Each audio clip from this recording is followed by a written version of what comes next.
En janvier 1969, Auguste Perrin, le boulanger le plus respecté de Saint-Flour, disparaît sans laisser de traces de sa boulangerie familiale. Pendant 30 ans, sa famille et les habitants du village se demandent ce qui a bien pu arriver à cet homme dévoué qui n'avait jamais manqué une seule journée de travail en 25 ans de carrière. Mais en 1999, la découverte d'un simple tablier brodé dans une vente d'objets anciens va révéler une vérité si troublante qu'elle changera à jamais la perception que cette communauté avait de son passé. Car parfois, les secrets les plus sombres se cachent dans les endroits les plus familiers. Et la disparition d'Auguste Perrin n'était pas du tout ce que tout le monde croyait. Avant de continuer avec cette histoire perturbante, si vous appréciez les cas mystérieux réels comme celui-ci, abonnez-vous à la chaîne et activez les notifications pour ne manquer aucun cas nouveau. Maintenant, découvrons comment tout a commencé. Saint-Flour, petite ville médiévale perchée sur un plateau volcanique du Cantal, comptait environ 7000 habitants en 1969.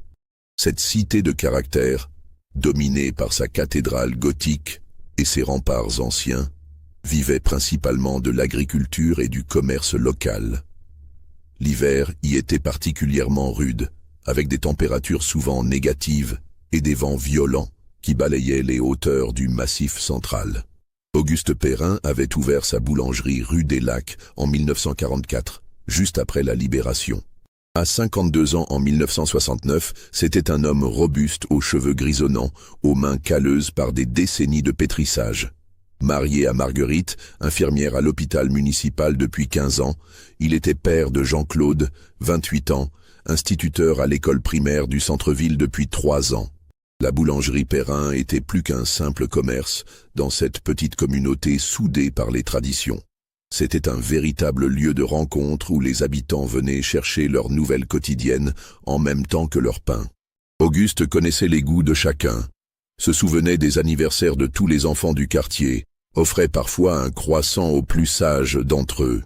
Sa spécialité était le pain de seigle traditionnel auvergnat, une recette ancestrale que son propre père lui avait transmise avant de mourir en 1943. Les voisins décrivaient Auguste comme un homme discret, mais profondément chaleureux, toujours prêt à rendre service sans jamais demander de contrepartie. Pendant la guerre, bien qu'il ne parlât jamais de cette période douloureuse, certains anciens du village chuchotaient qu'il avait aidé des résistants à plusieurs reprises. Mais Auguste détournait invariablement la conversation quand quelqu'un abordait ces années sombres, préférant parler de ses recettes ou des nouvelles du village. La routine quotidienne d'Auguste était devenue immuable au fil des années. Levé invariablement à 4h30 précises, il préparait ses pâtes dans le silence de l'aube, enfournait ses premiers pains à 6h exactement et ouvrait sa boutique à 7h en tapante. Marguerite l'aidait à servir les premiers clients avant de partir pour l'hôpital à 8h30. Cette régularité absolue était devenue un véritable repère temporel pour tout le quartier, et même pour une grande partie de la ville. En cette fin des années 1960, Saint-Flour vivait encore au rythme paisible des petites villes de province. Les événements de mai 68 avaient à peine effleuré cette communauté conservatrice où les traditions comptaient plus que les révolutions. Auguste incarnait parfaitement cette stabilité rassurante. Un homme de métier, ancré dans son terroir, respectueux des valeurs familiales et professionnelles transmises de génération en génération. Pourtant, ceux qui connaissaient bien Auguste avaient remarqué, au cours des derniers mois de 1968, de subtils changements dans son comportement. Il semblait parfois préoccupé, regardait souvent par la fenêtre comme s'il attendait quelqu'un et sursautait légèrement quand la clochette de la porte tintait de manière inattendue. Marguerite elle-même avait noté que son mari dormait moins bien, se levant parfois en pleine nuit pour vérifier que toutes les portes étaient bien fermées. Le matin du 15 janvier 1969, un mercredi particulièrement glacial avec une température qui avait chuté à 8 degrés C pendant la nuit, Auguste suivit sa routine habituelle avec la précision d'un métronome. Madame Gaudin, qui habitait au-dessus de la boulangerie depuis plus de 20 ans, témoigna plus tard avoir entendu les bruits familiers de la préparation vers 5h100 du matin exactement. L'odeur caractéristique du pain frais montait comme chaque jour dans l'escalier, se mêlant au parfum de levure et de farine qui imprégnaient en permanence l'immeuble. À 6h30, Madame Gaudin entendit le grincement habituel des portes du four qui s'ouvraient et se fermaient, signe qu'Auguste enfournait sa première tournée. Elle perçut aussi le bruit de ses pas lourds sur le carrelage de la boulangerie. Ses mouvements méthodiques entre le pétrin, le plan de travail et les fours. Tout semblait parfaitement normal, selon le témoignage qu'elle livrerait plus tard à la gendarmerie. Cependant, vers 6h45, un silence inhabituel s'installa. Madame Gaudin, habituée au bruit constant de l'activité matinale d'Auguste, ne s'en inquiéta pas immédiatement. Elle pensait qu'il était peut-être sorti pour aller chercher quelque chose dans la cour arrière, ou qu'il préparait ses livraisons du matin comme il le faisait parfois. À 7h précises, plusieurs clients habituels trouvèrent la porte de la boulangerie fermée. Chose absolument inhabituelle en 25 ans d'activité, les lumières étaient pourtant allumées à l'intérieur, et on pouvait distinctement sentir l'odeur du pain fraîchement cuit qui s'échappait par les grilles d'aération. Madame Blanchard, une habituée qui venait chercher sa baguette quotidienne depuis 15 ans, frappa à la porte vitrée en appelant Auguste par son prénom. Aucune réponse ne lui parvint. Monsieur Faure, le boucher installé juste à côté depuis 10 ans, remarqua lui aussi l'anomalie vers 7h15. Connaissant bien Auguste et ses habitudes, il décida de faire le tour du bâtiment pour vérifier si tout allait bien. La porte arrière de la boulangerie, qui donnait sur une petite cour pavée, était entr'ouverte, ce qui était absolument inhabituel, car Auguste la gardait toujours soigneusement fermée par mesure de sécurité. En pénétrant dans la boulangerie par cette porte arrière, Monsieur Faure découvrit une scène étrange. Les fours étaient éteints, mais encore tièdes, preuve qu'ils avaient fonctionné récemment. Sur le grand comptoir en marbre, une douzaine de pains dorés à point attendaient d'être disposés en vitrine. La caisse enregistreuse était fermée, l'argent de la veille intact dans le tiroir caisse. Rien ne semblait avoir été dérobé ou déplacé. Marguerite, prévenue en urgence à l'hôpital vers 8h, accourut immédiatement en abandonnant ses patients du service de médecine interne. Elle trouva les vêtements de ville d'Auguste soigneusement rangés dans leur chambre conjugale à l'étage, son costume du dimanche dans l'armoire, ses chaussures de cuir noir alignées sous le lit. Il portait donc nécessairement sa tenue de travail habituelle, pantalon de toile bleue délavé, chemise blanche en coton et son tablier distinctif brodé aux initiales BP. Pour Boulangerie Perrin, que Marguerite avait elle-même confectionné avec amour 5 ans plus tôt. L'inquiétude se transforma en véritable panique quand on découvrit la bicyclette noire d'Auguste dans la cour arrière, appuyée contre le mur, comme chaque soir. Auguste ne se déplaçait jamais sans elle, même pour les plus courtes distances dans Saint-Flour. Ses clés de la boulangerie et de la maison étaient posées sur le comptoir principal. Sa veste d'hiver en laine épaisse toujours accrochée soigneusement au porte-manteau de l'entrée. Jean-Claude, prévenu d'urgence à l'école primaire où il enseignait le français et l'histoire aux enfants de CM2, arriva vers 9h en abandonnant sa classe à une collègue. Père et fils entretenaient une relation exceptionnellement proche, se voyant chaque dimanche pour de longues discussions sur l'actualité, l'histoire locale et les projets d'avenir. Auguste lui avait-il confié quelque chose d'inhabituel? Jean-Claude fouilla sa mémoire. Non, absolument rien d'anormal lors de leur dernier repas dominical 3 jours plus tôt. La nouvelle de la disparition se répandit dans Saint-Flour avec la rapidité caractéristique des petites villes. Vers 9h30, une petite foule s'était rassemblée devant la boulangerie. Les habitants échangeaient leurs théories, leurs souvenirs, leurs inquiétudes. Certains évoquaient un malaise cardiaque, d'autres un accident dans la cour, quelques-uns une amnésie subite. Mais aucune explication ne tenait vraiment face aux faits observés. À 10h précises, Marguerite, accompagnée de Jean-Claude, se rendit à la gendarmerie, installée dans un bâtiment du XVIIIe siècle place d'Armes. Le brigadier-chef Henri Caron, un homme méticuleux de 45 ans originaire de la région, ouvrit immédiatement une enquête officielle. Dans une petite ville comme Saint-Flour, la disparition d'une personnalité aussi connue et respectée qu'Auguste Perrin constituait un événement absolument exceptionnel qui mobilisa instantanément tous les moyens disponibles. L'enquête du brigadier-chef Caron débuta par un examen minutieux et systématique de la boulangerie transformée en scène de crime potentiel. Chaque détail fut photographié, chaque objet répertorié avec une précision maniaque. Aucun signe de lutte ou de violence n'était visible. Pas de mobilier renversé, pas de traces de sang, pas de désordre inhabituel. Les ustensiles de boulangerie étaient rangés à leur place habituelle, les sacs de farine soigneusement empilés dans la réserve. Les registres de compte d'Auguste, tenus avec une précision de comptable, furent épluchés ligne par ligne. Aucune dette significative n'apparaissait, aucune transaction suspecte dans les derniers mois. Auguste était reconnu pour sa gestion rigoureuse et son honnêteté commerciale irréprochable. Il possédait quelques économies modestes à la caisse d'épargne locale, avait remboursé intégralement le prêt contracté pour moderniser ses fours en 1965 et ne semblait avoir aucun ennemi déclaré dans la région. Les interrogatoires méthodiques des voisins immédiats ne révélèrent initialement rien d'anormal ou de suspect. Madame Gaudin répéta son témoignage. Elle avait entendu Auguste travailler de manière parfaitement habituelle jusqu'à 6h30 environ, puis le silence s'était installé progressivement. Elle avait pensé qu'il était sorti pour effectuer sa livraison matinale chez Monsieur Vigier, le vieil épicier octogénaire qui recevait chaque jour 6 pains spéciaux pour sa clientèle. Mais Monsieur Vigier, interrogé en priorité, confirma qu'il n'avait rien reçu ce matin-là, ce qui l'avait d'ailleurs surpris. Les recherches physiques s'étendirent méthodiquement aux environs immédiats de Saint-Flour.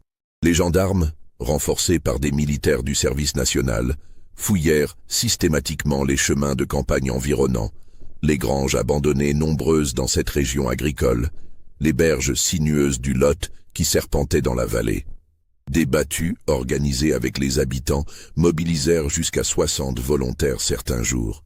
Pendant 3 semaines intensives, Saint-Flour ne parla que de la mystérieuse disparition d'Auguste, chaque conversation tournant autour de nouvelles théories ou de fausses pistes.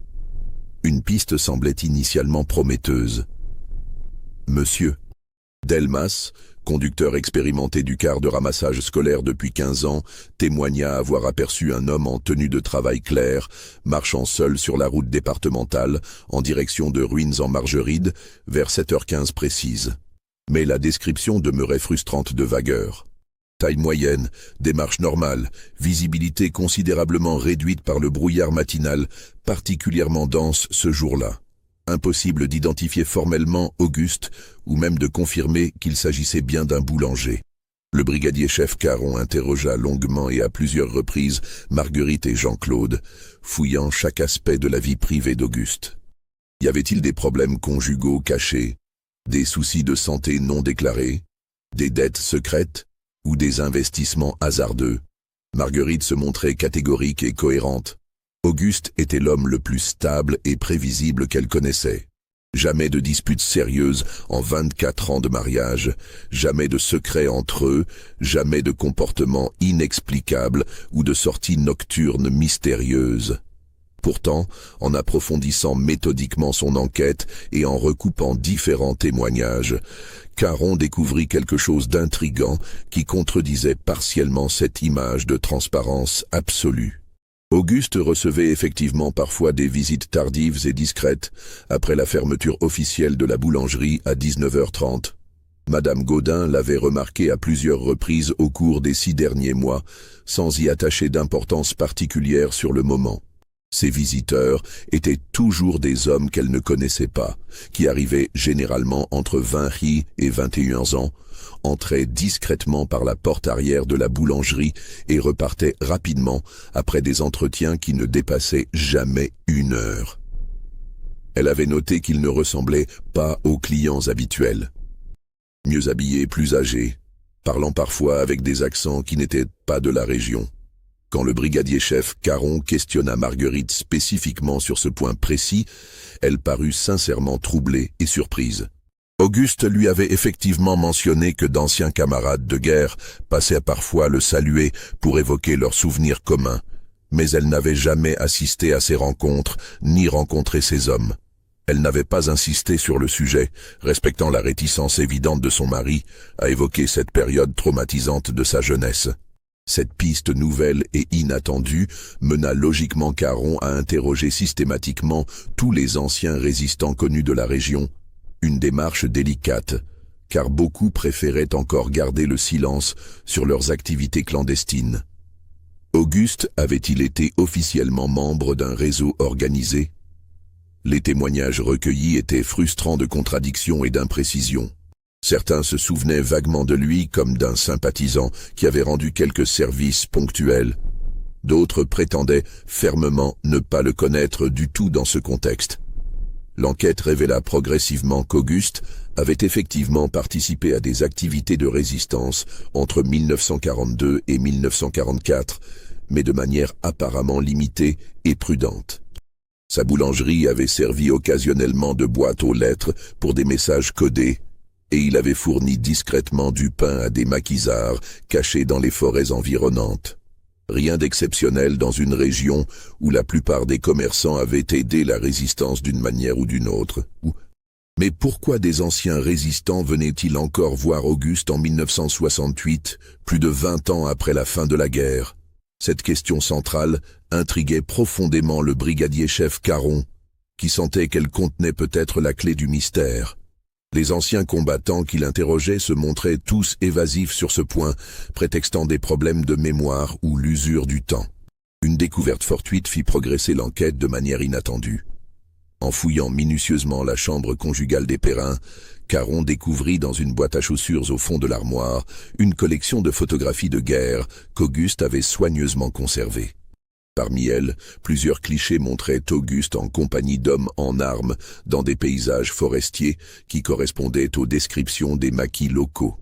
Sur l'une de ces photographies, Caron reconnut formellement Lucien Garnier, un homme de 51 ans qui tenait un garage spécialisé dans la réparation automobile à la sortie et de Saint-Flour.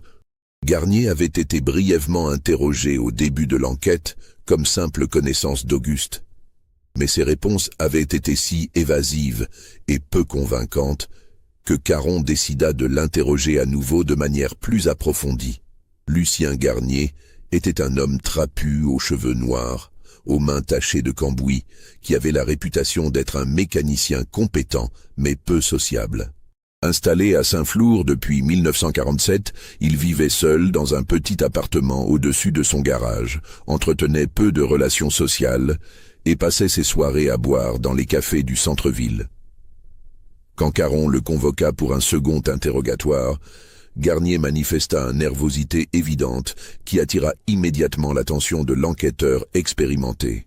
Interrogé de manière plus serrée, Lucien Garnier finit par admettre qu'il connaissait effectivement Auguste depuis la période de la Résistance. Ils avaient appartenu au même réseau informel qui opérait dans les forêts entre Saint-Flour et Chaudzègue. Garnier reconnut également qu'il était passé voir Auguste quelques fois récemment, mais il prétendit que ces visites n'avaient aucun rapport avec la disparition. Selon Garnier, ces rencontres portaient uniquement sur des projets d'association d'anciens résistants que certains vétérans souhaitaient créer pour préserver la mémoire de leurs actions et aider financièrement les veuves de camarades décédés. Auguste aurait accepté de participer à cette initiative, d'où les réunions discrètes pour en discuter les modalités pratiques. Une explication plausible qui satisfit partiellement Caron, mais qui ne permettait pas d'expliquer la disparition mystérieuse. Les semaines passaient sans progrès significatif. L'enquête s'enlisait dans les témoignages contradictoires, les fausses pistes et les théories invérifiables. Certains habitants évoquaient des problèmes de cœur qu'Auguste aurait pu cacher à sa famille. D'autres imaginaient un accident dans les nombreuses grottes calcaires de la région. Les plus pessimistes commençaient à évoquer la possibilité d'un suicide, hypothèse que Marguerite et Jean-Claude rejetaient catégoriquement en invoquant l'équilibre psychologique et la foi religieuse d'Auguste.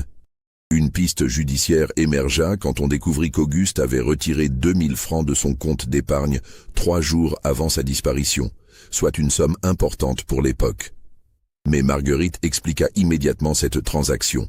Auguste avait prévu d'acheter un nouveau pétrin mécanique pour moderniser sa production, et il avait retiré cet argent pour négocier au comptant avec le fournisseur de Clermont-Ferrand qu'il devait rencontrer la semaine suivante. Après 6 mois d'enquête intensive mobilisant tous les moyens disponibles de la gendarmerie départementale, l'affaire Auguste Perrin fut provisoirement classée sans suite. Officiellement, les enquêteurs penchaient pour la thèse d'un accident. Auguste aurait pu faire une chute mortelle dans l'une des nombreuses crevasses du plateau volcanique environnant, son corps étant ensuite emporté par les eaux de fonte qui alimentaient les rivières souterraines de la région. Cette explication rationnelle ne convainquait personne à Saint-Flour, mais elle permettait de clore officiellement un dossier embarrassant qui mobilisait trop de ressources sans espoir de solution rapide. Le brigadier-chef Caron, profondément frustré par cet échec, conserva néanmoins le dossier ouvert dans ses archives personnelles, continuant discrètement ses recherches pendant ses heures libres. La disparition d'Auguste Perrin devint rapidement une légende locale alimentée par les rumeurs les plus fantaisistes.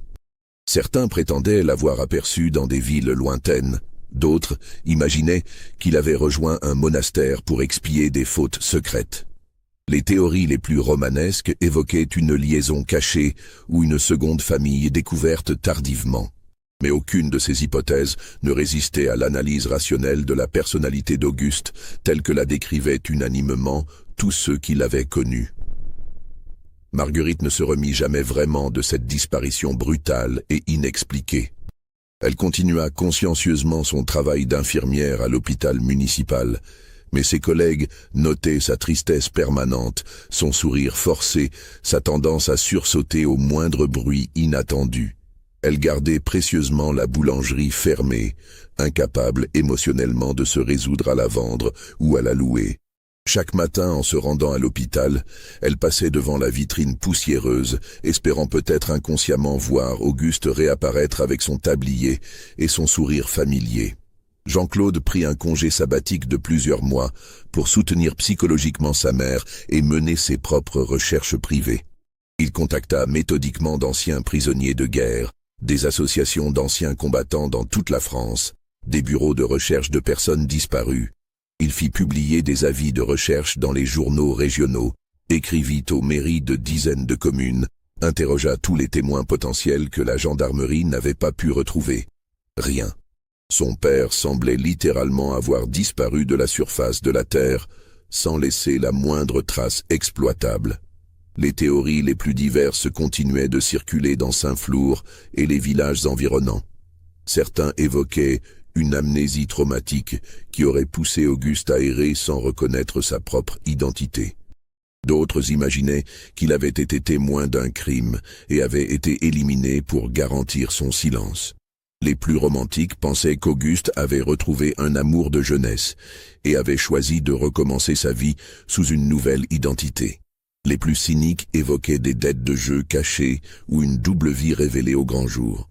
Au fil des années qui passaient inexorablement, la mémoire collective de Saint-Flour s'adapta progressivement à cette absence définitive. Auguste Perrin devint une figure légendaire, l'homme mystérieux qui avait disparu par une froide matinée de janvier sans explication rationnelle. Sa boulangerie, fermée définitivement et laissée à l'abandon, fut finalement rachetée en 1975 par une famille de commerçants originaires de Clermont-Ferrand qui la transformèrent en magasin de vêtements et d'articles de sport. Cette transformation symbolique marqua une étape psychologique importante pour les habitants. Voir d'autres personnes travailler dans ce lieu chargé de souvenirs aidait à accepter progressivement la réalité de la disparition définitive d'Auguste. Mais beaucoup d'anciens clients continuaient de passer devant l'ancien local en se rappelant l'odeur du pain frais et la gentillesse du boulanger disparu. Marguerite mourut en avril 1987, emportant avec elle tous les espoirs de connaître un jour la vérité sur le sort de son mari. Ses dernières paroles, selon Jean-Claude qui l'accompagna jusqu'au bout, furent pour exprimer son regret de partir sans savoir. Elle fut enterrée dans le caveau familial des Perrin au cimetière municipal, avec une plaque mentionnant « Épouse d'Auguste Perrin, disparue en 1969 ». Jean-Claude, devenu directeur de l'école primaire en 1978, se maria en 1980 avec Françoise, une institutrice originaire d'Aurillac, et eut 2 enfants, Marie en 1982 et Pierre en 1985. Mais il ne cessait jamais complètement de penser à son père, scrutant machinalement les visages dans la rue, lors de ses déplacements professionnels, espérant toujours une rencontre miraculeuse qui n'arrivait jamais. En 1989, exactement 20 ans après la disparition, Jean-Claude organisa une messe commémorative à la cathédrale de Saint-Flour. Pratiquement toute la ville y assista, témoignage de l'affection durable que les habitants conservaient pour la mémoire d'Auguste. Le curé évoqua longuement la figure de ce boulanger exemplaire qui continue de vivre dans nos cœurs et nos souvenirs. Mais ces mots de réconfort sonnaient creux face au mystère persistant qui entourait sa disparition. Les enfants de Jean-Claude grandirent en entendant régulièrement parler de leur grand-père mystérieusement disparu. Marie et Pierre développèrent une fascination enfantine pour cette histoire familiale dramatique, imaginant parfois qu'Auguste allait revenir subitement pour les connaître. Jean-Claude leur montra les rares photographies conservées, leur raconta les anecdotes transmises par Marguerite, leur fit visiter l'ancienne boulangerie devenue magasin de sport. Cette transmission mémorielle était importante pour Jean-Claude, qui refusait que la figure de son père s'estompe complètement avec le passage du temps. Il constitua progressivement un dossier personnel contenant tous les documents relatifs à l'enquête, les témoignages recueillis, les photographies de l'époque, les articles de journaux qui avaient relaté la disparition. Ce dossier deviendrait crucial 30 ans plus tard. L'automne 1999 fut marqué par le décès de Madame Jolivette, une vieille dame de 89 ans qui avait vécu toute sa longue existence dans une imposante maison bourgeoise de la rue du Collège, au cœur du centre historique de Saint-Flour. Célibataire sans héritier direct, elle avait légué l'ensemble de ses biens à une œuvre de charité locale, avec instruction de vendre aux enchères publiques tous les objets personnels qu'elle avait accumulés pendant près de 70 ans de vie solitaire. Marcel Fontaine, antiquaire réputé installé à Aurillac depuis 15 ans, se rendit à cette vente organisée un samedi de novembre pour acquérir quelques meubles anciens et objets décoratifs destinés à sa clientèle de collectionneurs. Marcel, homme cultivé de 58 ans, passionné d'histoire locale depuis son enfance, connaissait parfaitement l'histoire d'Auguste Perrin comme tous les habitants de la région. Cette disparition mystérieuse l'avait toujours intrigué personnellement, d'autant qu'il était né à Saint-Flour et avait grandi en entendant ses parents évoquer régulièrement cette affaire non résolue. Dans le grenier poussiéreux de Madame Jolivet, parmi des cartons de vêtements défraîchis et d'objets hétéroclites accumulés au fil des décennies, Marcel découvrit une malle en cuir qui contenait essentiellement des textiles anciens, soigneusement conservés. Au fond de cette malle, enveloppée dans du papier de soie jauni par le temps, se trouvait un tablier de travail en toile épaisse, brodé avec un fil rouge délavé des initiales BP en lettres cursives élégantes. Le cœur de Marcel s'emballa instantanément. Ces initiales correspondaient exactement à Boulangerie Perrin. Il examina le tablier sous tous les angles possibles, scrutant chaque détail avec l'œil expert de l'antiquaire habitué à authentifier les objets anciens. Le tissu, la coupe caractéristique, le style de broderie artisanale correspondaient parfaitement aux années 1940-1950. Ce tablier avait été manifestement porté et utilisé régulièrement, comme en témoignaient les traces d'usure aux endroits stratégiques et les taches indélébiles de farine incrustées dans les fibres. Mais comment ce tablier d'Auguste Perrin s'était-il retrouvé dans les affaires personnelles de Madame Jolivette? Marcel fouilla sa mémoire. Il ne se souvenait d'aucun lien particulier entre la vieille dame et la famille Perrin. Madame Jolivet avait vécu de manière très discrète, ne fréquentant guère les commerçants du centre-ville, faisant ses courses dans une épicerie de son quartier. En manipulant délicatement le tablier pour l'examiner plus précisément, la main de Marcel rencontra quelque chose d'inattendu dans la poche avant. Un petit papier soigneusement plié. Il le déplia avec les précautions infinies que réclame un document potentiellement fragile. C'était une feuille de carnet quadrillée, jaunie par 30 ans de vieillissement, couverte d'une écriture serrée et précise à l'encre bleue. Au premier regard superficiel, le contenu ressemblait à une recette de boulangerie classique. Mais en lisant plus attentivement, Marcel réalisa progressivement que certains termes utilisés étaient particulièrement étranges pour un boulanger. Farine de départ, levure spéciale type 3, cuisson rapide à température basse contrôlée, temps de repos variable selon texture finale souhaitée. Marcel était un homme cultivé, grand lecteur d'histoire militaire et de romans d'espionnage depuis son adolescence. Cette terminologie apparemment anodine lui rappelait confusément quelque chose qu'il avait lu dans des ouvrages sur la résistance et les techniques de falsification utilisées pendant la guerre. Il rangea précautionneusement le tablier et le document dans son véhicule, acheta quelques meubles pour justifier sa présence et rentra chez lui avec l'intention d'étudier cette découverte de manière approfondie. Toute la soirée du samedi, Marcel étudia minutieusement le document mystérieux sous une loupe puissante, comparant l'écriture avec des échantillons de la période, analysant le papier et l'encre utilisée.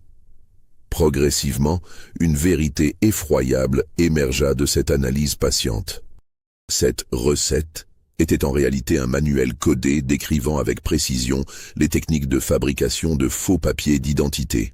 Chaque terme apparemment innocent correspondait en fait à une étape spécifique du processus de falsification.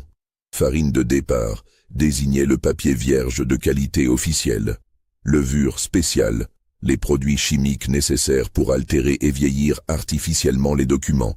Cuisson rapide, les techniques de séchage accéléré pour obtenir l'apparence de documents authentiques vieillis naturellement. Le document contenait également des indications précises sur les proportions à respecter, les températures optimales, les durées de traitement selon le type de document à falsifier.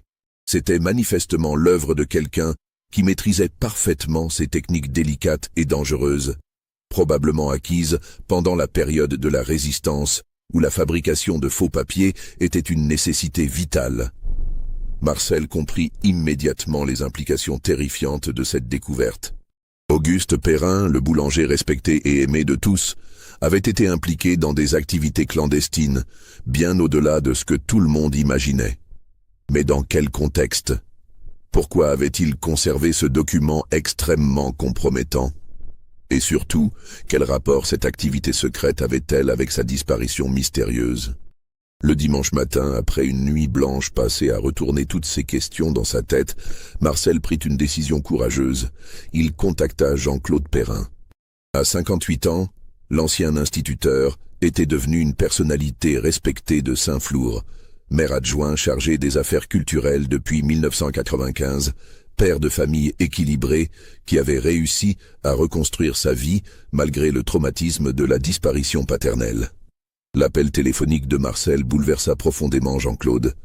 30 ans exactement après la disparition de son père, un élément nouveau et potentiellement décisif surgissait de manière totalement inattendue. Jean-Claude accepta immédiatement de se rendre chez Marcel pour examiner cette découverte qui pourrait enfin apporter des réponses aux questions qui le hantaient depuis 3 décennies. Jean-Claude se rendit immédiatement chez Marcel dans l'après-midi du dimanche. Quand il découvrit le tablier soigneusement étalé sur la table du salon, ses yeux se remplirent de larmes d'émotion. Il reconnut instantanément la broderie caractéristique de sa mère, ce tablier que son père portait religieusement chaque jour pendant ses 25 années de boulanger. Il pouvait encore sentir, par un phénomène de mémoire olfactive, l'odeur mélangée de farine et de levure qui imprégnait en permanence ce vêtement de travail. Mais quand Marcel lui montra le document trouvé dans la poche, Jean-Claude bascula dans une incompréhension totale. Son père, cet homme d'une honnêteté scrupuleuse, ce boulanger respecté par toute la communauté, aurait été impliqué dans un réseau de faussaires. C'était absolument inconcevable selon l'image qu'il conservait de la personnalité paternelle. Marcel, avec son expérience d'antiquaire et sa connaissance approfondie de l'histoire locale, avait développé une hypothèse beaucoup plus nuancée et complexe. Il se souvenait d'histoires que son propre père, ancien résistant lui-même, lui avait racontées à mots couverts. Après la libération, Certains anciens membres de la résistance avaient effectivement continué leurs activités clandestines, mais dans des contextes complètement différents de la lutte patriotique. Au lieu de combattre l'occupant allemand, ils s'étaient progressivement reconvertis dans des trafics plus ou moins légaux, contrebande de produits rationnés, marché noir persistant, et surtout fabrication de faux papiers pour des personnes qui voulaient échapper à des poursuites judiciaires ou recommencer leur vie sous une nouvelle identité. Ces réseaux avaient dû prospérer dans les années d'après-guerre marquées par les règlements de compte et les épurations. Cette recette codée datait probablement de la fin des années 1960, soit 25 ans après la fin de la guerre. À cette époque, la guerre d'Algérie était terminée depuis 7 ans, mais il subsistait encore des réseaux clandestins. Déserteurs recherchés, anciens membres de l'OAS en fuite, personnes compromises dans diverses affaires politiques qui souhaitaient disparaître officiellement. Jean-Claude et Marcel, après de longues discussions sur les implications de cette découverte, prirent une décision courageuse et risquée. Ils contactèrent officiellement la gendarmerie pour rouvrir l'enquête sur la disparition d'Auguste Perrin. Cette démarche était délicate, car elle risquait de ternir définitivement la mémoire d'un homme respecté, mais la nécessité de connaître enfin la vérité l'emportait sur ces considérations. Le brigadier-chef Henri Caron était mort en 1985 d'une crise cardiaque. Mais ses archives complètes étaient soigneusement conservées dans les dossiers de la gendarmerie départementale. Le nouveau responsable de la brigade de Saint-Flour, le capitaine Morel, un homme de 42 ans méticuleux et ouvert d'esprit, accepta de rouvrir officieusement l'enquête après avoir examiné le tablier et le document. L'examen scientifique du document par les experts de la police judiciaire de Clermont-Ferrand confirma rapidement les intuitions de Marcel. Il s'agissait effectivement d'instructions détaillées pour falsifier des documents d'identité rédigés par quelqu'un qui maîtrisait parfaitement ces techniques sophistiquées. L'analyse graphologique compara l'écriture avec les cahiers de compte d'Auguste conservés par Jean-Claude. C'était indiscutablement la même main, la même formation des lettres, les mêmes particularités stylistiques. Cette confirmation scientifique changeait radicalement la perspective de l'enquête.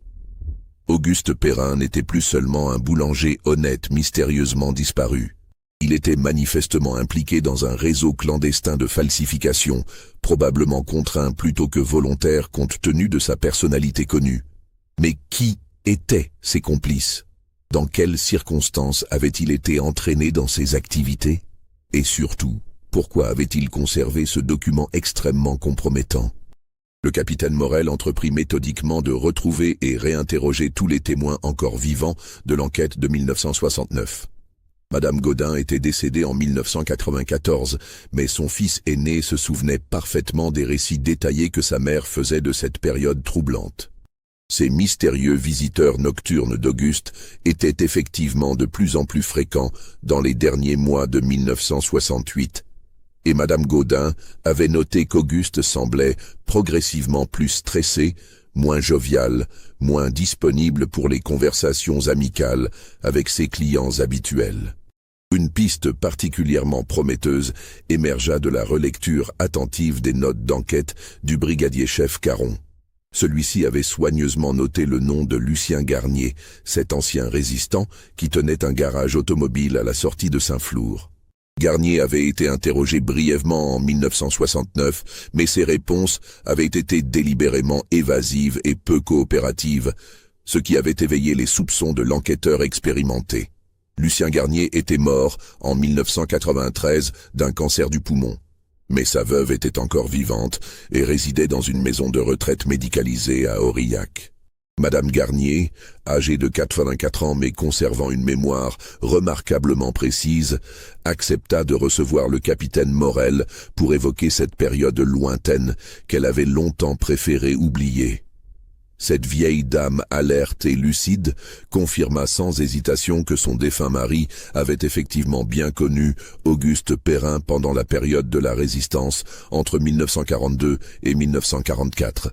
Lucien dirigeait un petit réseau spécialisé dans la fabrication de faux papiers d'identité, Activité extrêmement dangereuse, mais vitale pour permettre aux réfractaires du STO et aux juifs pourchassés d'échapper aux rafles. Auguste, avec sa boulangerie idéalement située au centre-ville, servait de relais discret. Qui aurait soupçonné un boulanger respectable de cacher des documents falsifiés dans ses pains? Mais selon le témoignage formel de Madame Garnier, cette collaboration clandestine avait définitivement cessé en août 1945, immédiatement après la libération complète du territoire. Son mari lui avait formellement assuré qu'Auguste avait raccroché définitivement après la guerre, désireux de reprendre une vie normale et de se consacrer exclusivement à sa boulangerie et à sa famille. Elle ne comprenait donc absolument pas pourquoi le nom de Lucien ressurgissait dans le contexte de cette enquête sur la disparition de 1969. Le capitaine Morel poussa ses investigations plus loin en consultant les archives judiciaires de la région. Il découvrit que Lucien Garnier avait été effectivement arrêté en mars 1971, soit 2 ans après la disparition d'Auguste, pour son implication présumée dans un vaste trafic de pièces détachées automobiles volées. Pendant sa garde à vue prolongée, il avait fait plusieurs allusions cryptiques à d'anciens complices qu'il pourrait dénoncer en échange d'une réduction de peine, mais il n'avait finalement jamais donné de nom précis. L'enquête avait été classée faute de preuves suffisantes et de témoins coopératifs. Ces éléments nouveaux commençaient à dessiner un tableau cohérent, mais inquiétant. Auguste Perrin avait très probablement été entraîné contre son gré dans un réseau de faussaires dirigé par d'anciens résistants, reconvertis dans des activités criminelles lucratives. Sa disparition mystérieuse coïncidait avec une période de tension probable au sein de ce réseau. Peut-être liée à des menaces exercées sur lui ou à sa volonté manifeste de se retirer définitivement de ses activités dangereuses. L'hypothèse la plus vraisemblable était qu'Auguste avait été réactivé, malgré lui vers 1965-1966, par Lucien Garnier, qui exploitait leur ancienne complicité de résistants pour le contraindre à reprendre ses activités de passeur de documents. Auguste, homme fondamentalement honnête, avait probablement accepté en croyant aider d'anciens camarades en difficulté, sans réaliser que le réseau s'était transformé en organisation criminelle. Le document codé trouvé dans le tablier représentait vraisemblablement une sorte de manuel de procédure qu'Auguste avait été contraint de rédiger pour former d'autres complices aux techniques de falsification.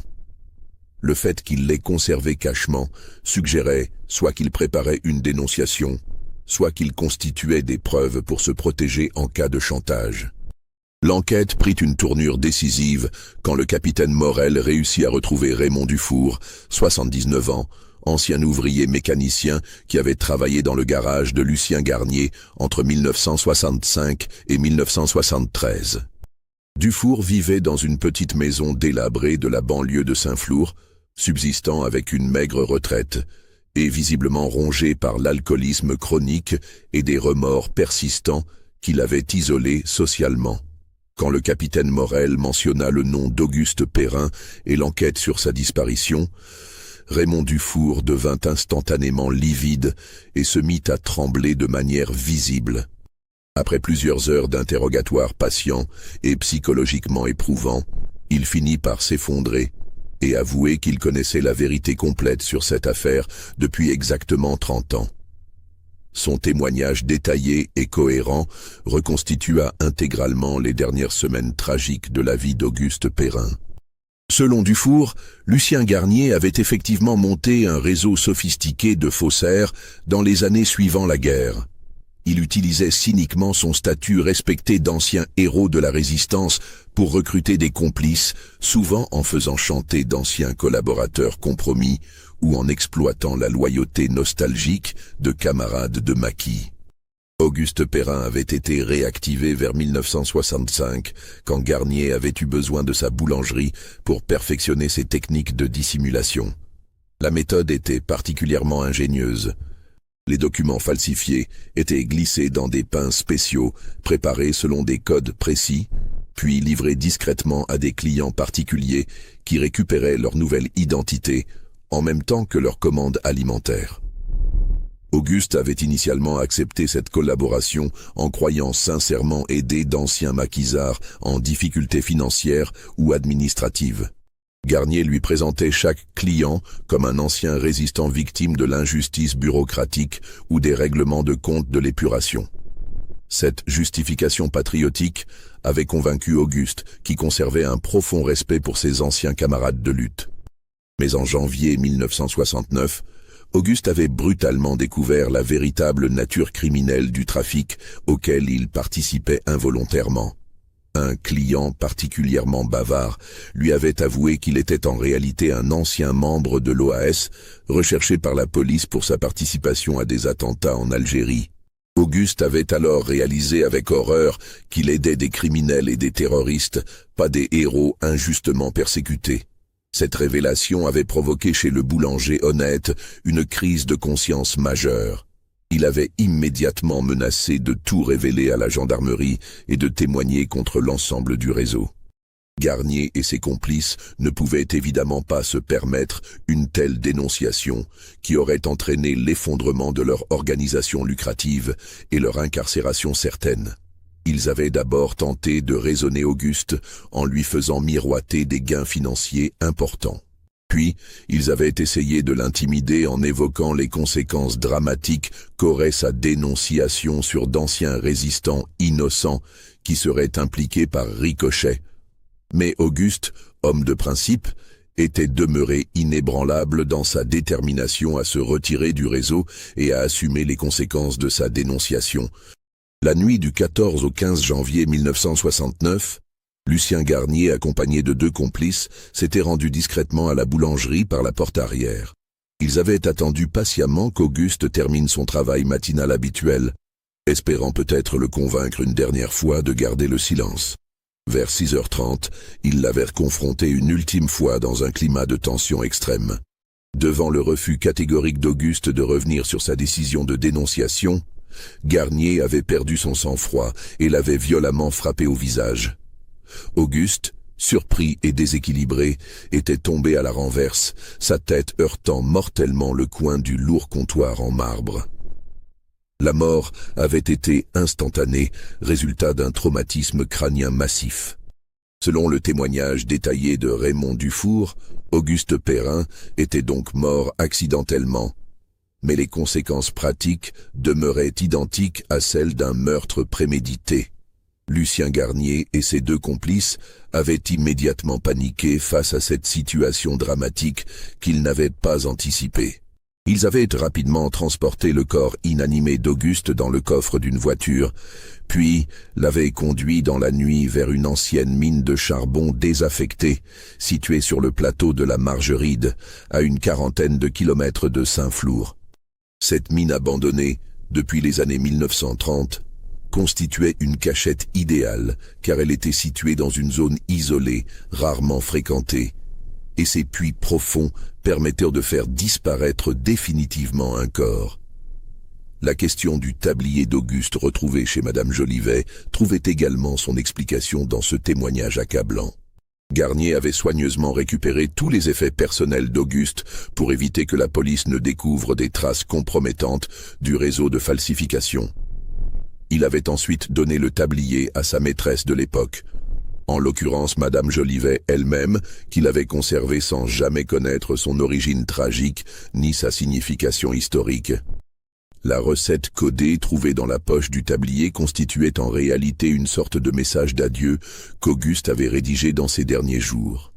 Réalisant qu'il était probablement en danger mortel à cause de ses menaces de dénonciation, il avait voulu laisser une trace écrite de ses activités contraintes. Il espérait sans doute que sa famille découvrirait un jour ce document et comprendrait qu'il avait été victime d'un chantage, pas complice volontaire. Raymond Dufour, rongé par un sentiment de culpabilité de plus en plus insupportable, avait gardé ce secret terrible pendant exactement 30 ans. Il n'avait pas participé directement au meurtre accidentel, mais il avait aidé à transporter et dissimuler le corps, ce qui faisait de lui un complice après coup. La peur des représailles de Garnier et de ses associés l'avait réduit au silence pendant toutes ces années. Le capitaine Morel entreprit immédiatement de vérifier tous les éléments du témoignage de Raymond Dufour. L'ancienne mine de charbon qu'il décrivait avec précision existait effectivement, mais elle avait été officiellement comblée et sécurisée dans les années 1980 pour des raisons de sécurité publique. Il était donc désormais techniquement impossible de récupérer le corps d'Auguste pour confirmer formellement les circonstances de sa mort. Les archives de la gendarmerie confirmèrent que Madame Jolivet avait effectivement eu une liaison discrète avec Lucien Garnier entre 1968 et 1972. Plusieurs témoins se souvenaient les avoir vus ensemble lors de sorties au cinéma ou au restaurant. Bien que cette relation soit demeurée relativement secrète à cause de la différence de statut social. L'enquête rétrospective sur les activités de Lucien Garnier révéla également qu'il avait mené un train de vie largement supérieur à ses revenus officiels de garagiste. Il possédait plusieurs propriétés immobilières, conduisait des voitures coûteuses et effectuait régulièrement des voyages à l'étranger qui semblaient disproportionnés par rapport à ses moyens légitimes. Lucien Garnier était malheureusement décédé en 1993. Et ses principaux complices présumés étaient également morts de mort naturelle au cours des années 1980 et 1990. Seul Raymond Dufour était encore vivant parmi les témoins directs de cette affaire. Mais son grand âge, son état de santé précaire et l'ancienneté des faits rendaient improbables des poursuites judiciaires formelles. Jean-Claude Perrin connut enfin, à l'âge de 58 ans, la vérité complète sur la disparition mystérieuse de son père. Cette révélation constitua à la fois un immense soulagement psychologique et une épreuve émotionnelle considérable. Soulagement de savoir définitivement qu'Auguste n'avait ni abandonné volontairement sa famille, ni choisi de disparaître pour refaire sa vie ailleurs. Épreuve de découvrir qu'il avait été entraîné malgré lui dans des activités criminelles et qu'il était mort en tentant de s'en extraire honorablement. Le fils du boulanger comprit également pourquoi son père avait semblé préoccupé et stressé dans ces derniers mois. Auguste vivait un véritable cauchemar moral.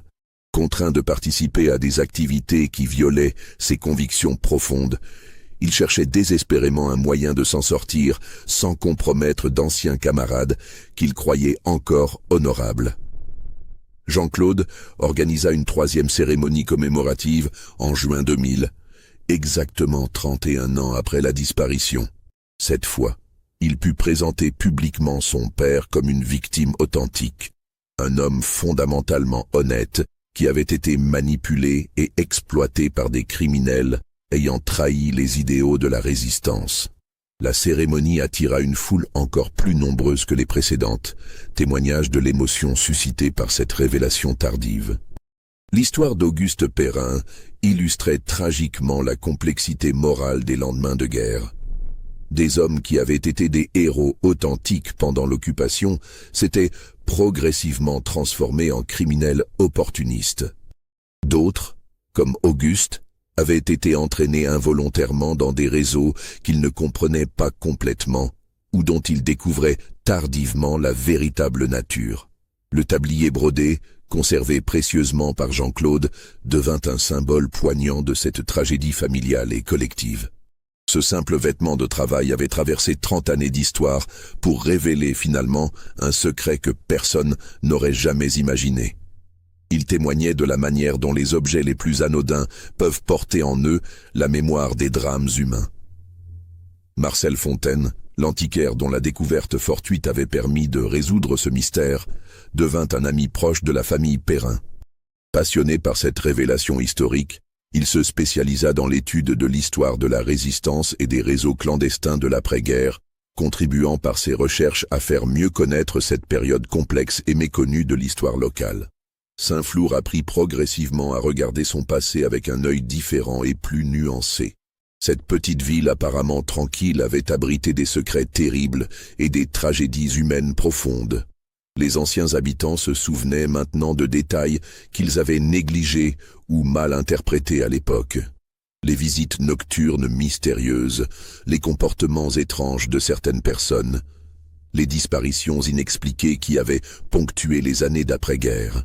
L'affaire Auguste Perrin démontrait de manière saisissante comment un objet apparemment anodin, un simple tablier de boulanger, pouvait révéler des vérités historiques enfouies pendant des décennies. Elle illustrait également la difficulté persistante de démêler héroïsme et criminalité dans les années troubles de l'immédiat après-guerre, période où les frontières morales étaient souvent floues. Aujourd'hui, une plaque commémorative sobre honore la mémoire d'Auguste Perrin sur la façade de l'ancienne boulangerie, devenue depuis un magasin de matériel informatique. Cette plaque ne mentionne volontairement pas les circonstances précises de sa mort, mais rappelle simplement qu'il fut un boulanger dévoué, homme de devoir et de conscience, victime des troubles et des compromissions de son époque. Cette histoire nous enseigne plusieurs leçons importantes sur la transmission de la mémoire familiale et collective. Elle montre que les secrets les mieux gardés peuvent ressurgir des décennies après les événements qui les ont générés, souvent par des voies totalement imprévisibles. Elle nous rappelle également que l'histoire officielle, celle qui s'écrit dans les livres et les monuments, ne raconte pas toujours toute la vérité humaine. Le tablier d'Auguste Perrin, avec sa broderie artisanale et son message codé caché, reste le témoin silencieux d'une époque où la frontière entre résistance héroïque et criminalité opportuniste était plus floue et mouvante qu'on ne l'imagine généralement. Il nous rappelle que derrière chaque disparition mystérieuse se cache toujours une histoire humaine complexe, avec ses héros imparfaits, ses victimes innocentes et ses bourreaux ordinaires. Cette affaire nous invite finalement à la modestie historique et au respect de la complexité humaine. Elle nous enseigne que le passé ne se laisse jamais complètement enfermer dans des catégories morales simples et que la vérité historique nécessite souvent patience, hasard et courage pour émerger enfin au grand jour. Cette affaire exceptionnelle nous montre comment les objets les plus simples et familiers peuvent révéler les secrets les plus troublants de notre histoire collective. La découverte de ce tablier brodé, 30 ans exactement après la disparition mystérieuse d'Auguste Perrin, nous rappelle que la vérité historique finit souvent par ressurgir, même quand elle semble définitivement enfouie sous des décennies de silence et d'oubli. Qu'est-ce que vous pensez de cette histoire tragique? Aviez-vous deviné que le réseau de résistance s'était progressivement transformé en organisation criminelle, exploitant la loyauté d'anciens héros comme Auguste? Partagez vos réflexions et vos théories dans les commentaires.